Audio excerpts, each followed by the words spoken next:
Indulge me, please. This is the full length of the statement that came from EOCO. Let's get into it. That in June this year, the Economic and Organized Crime Office, acting on a 2023 request from the Federal Bureau of Investigations, FBI, and the United States Justice Department undertook an operation which led to a lawful search in a home at Trasaco Valley, Phase 1 in Accra. It continues that the operation, which was undertaken by the Surveillance and Asset Recovery Unit, SARU, of EOCO, led to the discovery and seizure of a 2019 Lambo.Urus, which the FBI and the Justice Department have tied to the proceeds of the criminal enterprise of one Nana Kwabena Amoah, who is currently 7 and 86-month sentence for several financial crimes in the U.S. It continues to say that the car was seized from one Charles Niama, a.k.a. Shata.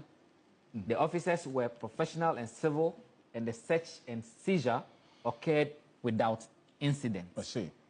That Niama had pleaded with officers that he did not want the seizure to be made public because the vehicle was a big part of his brand, and that if his supporters saw the vehicle being driven away in the company of EOCO, it would destroy his brand. No, let's stay the steam on that one. Let's go back a bit. So, according to EOCO, yes, they say that Shatawale pleaded with officers of EOCO, yes, that he didn't want the entire seizure of this Lamborghini to be made public.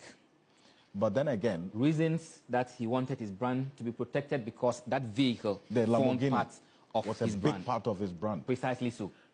And you can understand why, because he used to post that particular vehicle a lot. For most of the luxury vehicles that he has, he makes them public. True. So but a good number of his fans know what is worth it when it comes to the number of vehicles that he has, and to that extent, the luxury vehicles.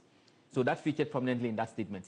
That Niama had pleaded with officers that he did not want the seizure to be made public because the vehicle was a big part of his brand, and that if his supporters saw the vehicle being driven away in the company of EOCO, it would destroy his brand.